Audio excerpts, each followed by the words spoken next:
সুস্পষ্টভাবে বিএনপি জামায়াতের মদতপুষ্ট ছাত্রদল এবং শিবিরের সশস্ত্র ক্যাডার যারা রয়েছে, স্বাধীনতা বিরোধীদের প্রমাণিত এজেন্ট যারা, তারাই কিন্তু এই তাণ্ডবগুলো চালিয়েছে। বাংলাদেশ ছাত্রলীগ সর্বোচ্চ বিনয়ের পরিচয় দিয়েছে। আমাদের গতকালকেই ছাত্রলীগের নেতাকর্মী মৃত্যুবরণ করেছে, একাধিক নেতাকর্মী মৃত্যুবরণ করেছে, 2 সহস্রাধিক ছাত্রলীগের নেতাকর্মী আহত হয়েছে। বিনা উস্কানিতে তাদের উপরে তাণ্ডব পরিচালনা করা হয়েছে। যারা আক্রমণ করেছে ছাত্রলীগের নেতাকর্মীদের রুমে, যারা তাণ্ডব পরিচালনা করেছে, মেয়েদের উপর যারা অমানবিক বর্বরতা পরিচালনা করেছে, রাজনৈতিকভাবে তাদের সঙ্গে লড়াই তো হবেই, একই সঙ্গে আইনগতভাবেও সকল অপরাধীর শাস্তি নিশ্চিত করার জন্য বাংলাদেশ ছাত্রলীগ আইনগত ভূমিকাও পালন করার চেষ্টা করবে। এবং একই সঙ্গে এই রাজাকারের রাজনীতি বাংলাদেশে যারা প্রতিষ্ঠিত করতে চায়, তাদের চূড়ান্ত পরাজয় না হওয়া পর্যন্ত বাংলাদেশ ছাত্রলীগ লড়ে যাবে।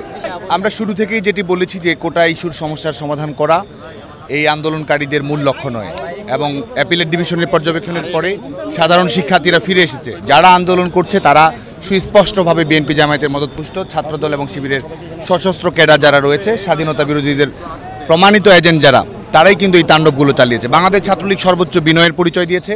শিক্ষা প্রতিষ্ঠানের শিক্ষার পরিবেশ রক্ষার স্বার্থে, একাডেমিক এনভায়রনমেন্ট ভালো রাখার স্বার্থে, সাধারণ শিক্ষার্থীদের নিরাপত্তার স্বার্থে বাংলাদেশ ছাত্রলীগ দায়িত্বশীল ভূমিকা পালন করেছে। কিন্তু এর পরেও প্রত্যেকটি রুমে কীভাবে তাণ্ডব পরিচালনা করা হয়েছে, বিনা উস্কানিতে ছাত্রলীগের নেতাকর্মীদের উপর কীভাবে আক্রমণ করা হয়েছে, আমাদের বিভিন্ন শিক্ষা প্রতিষ্ঠানে মেয়েদের উপরে কী ধরনের অমানবিক বর্বরতা পরিচালনা করা হয়েছে, এটি আমাদের দিবালোকের মতো পরিষ্কার বাংলাদেশের ছাত্র সমাজের কাছে, বাংলাদেশের গণমানুষের কাছে।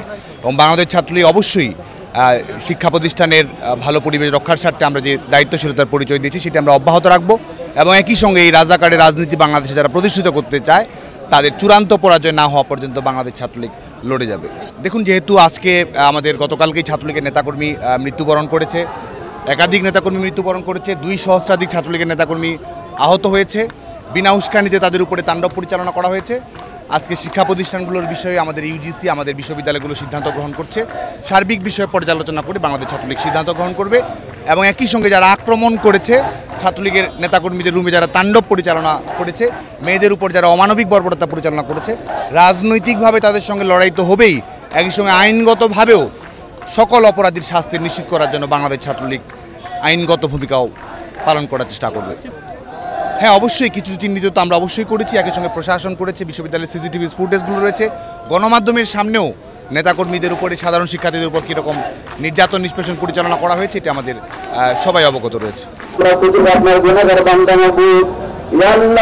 আমাদের মাঝ থেকে আল্লাহ ছাত্রলীগের আল্লাহ 6 জন যুবক মাবুদ আপনার তাকে সারা দিয়ে মাবুদ শহীদ হয়, তারা মাবুদ